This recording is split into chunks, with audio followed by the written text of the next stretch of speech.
Hello friends, तो आज हम लोग पढ़ेंगे एनसीईआरटी क्लास 7 चैप्टर 3 भीष्म प्रतिज्ञा। तो चलिए शुरू करते हैं।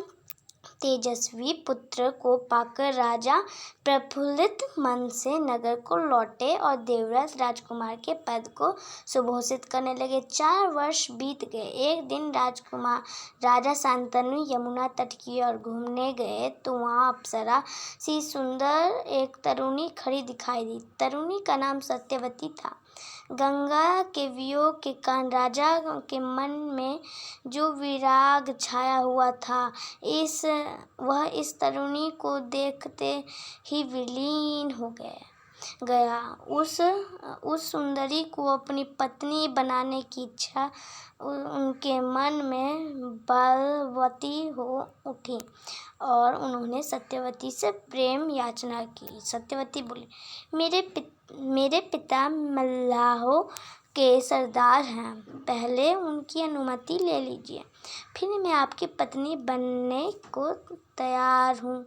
राजा शांतनु ने जब अपनी इच्छा उन पर प्रकट की तो केवट राज ने कहा, आपको मुझे एक वचन देना पड़ेगा। राजा ने कहा, जो मांगेंगे दूंगा, यदि वह मेरे लिए अनुचित न हो। केवट राज बोले, सफेद आपके बाद हस्तिनापुर के राजा हर्षिंग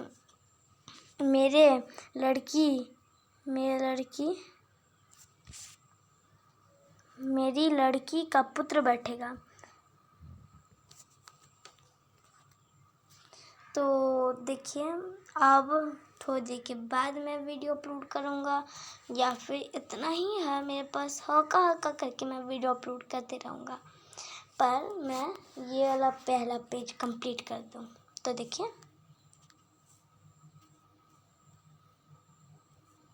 केवट राज कहा, मुझे वचन देना पड़ेगा, मांगने अनुचित बैठेगा।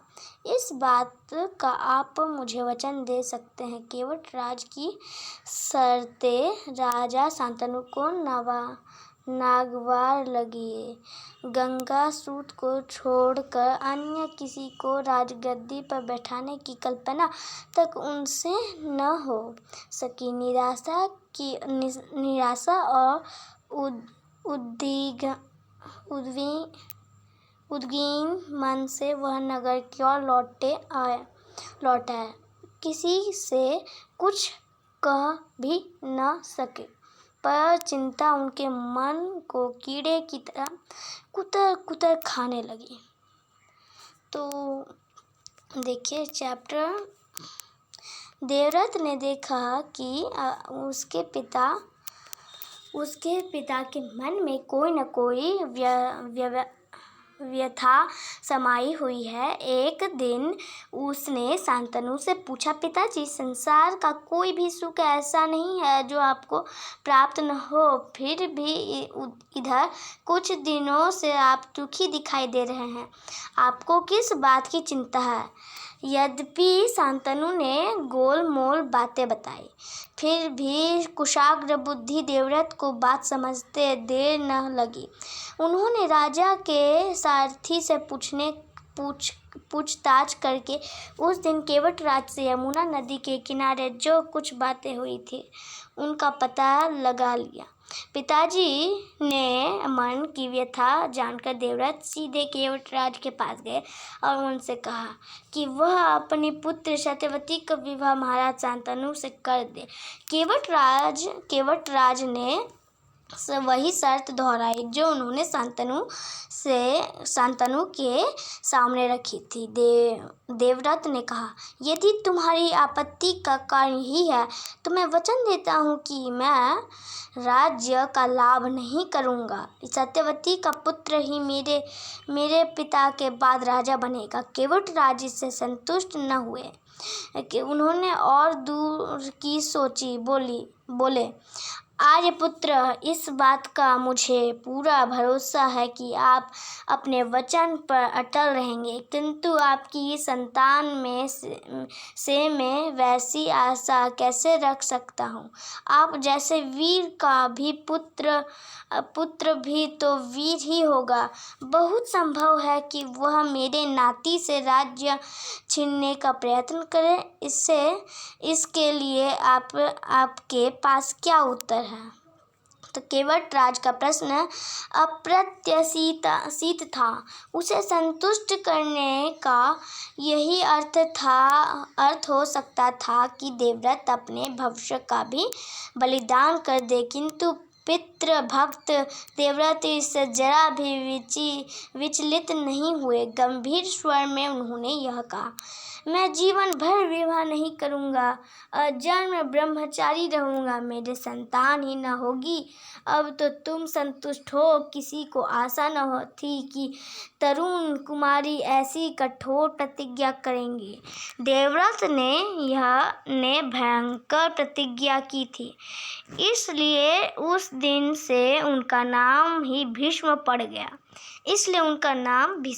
क्योंकि वो भीष्म पूरा कठिन मीन्स मुश्किल प्रतिज्ञा किए थे, इसलिए भीष्म पड़ गया। केवट राज ने सानंद अपनी पुत्री को देवव्रत के साथ विदा किया।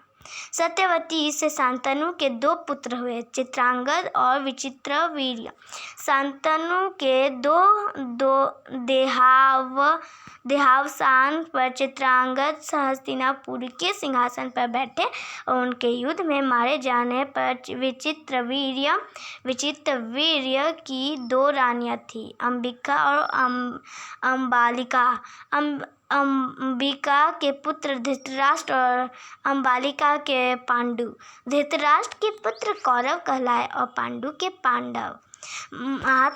महात्मा भीष्म शांतनु के बाद से कुरुक्षेत्र युद्ध के अंत होने तक उस विशाल राजवंश के सामान्य कुलनायक और पूज्य बने रहे। शांतनु के बाद कुरुवंश का क्रम यह रहा। तो देखिए ये था। तो अब देखिए कुछ हम लोग जानेंगे। शांतनु की 2 रानी हुई। शांतनु, जो आप शांतनु सुने ना, देवव्रत मीन्स भीष्म, प्रतिज्ञा मीन्स भीष्म महात्मा भीष्म के, तो उनके 2 रानियां थी। गंगा से देवव्रत हुए, सत्यवती से चित्रांगद और विचित्रवीर। चित्रांगद ने शादी नहीं की। विचित्रवीर्य के 2 रानियां हुई, अंबालिका से और अंबिका से। फिर उनके पुत्र धृतराष्ट्र हुए, अंबिका से, और धृतराष्ट्र से कौरव। फिर अंबालिका से पांडु और पांडु से पांडव। तो देखिए ये वाला हम लोग कुछ जाने। तो दूसरे वीडियो के साथ हम मिलेंगे, तो अब तक के लिए बाय बाय।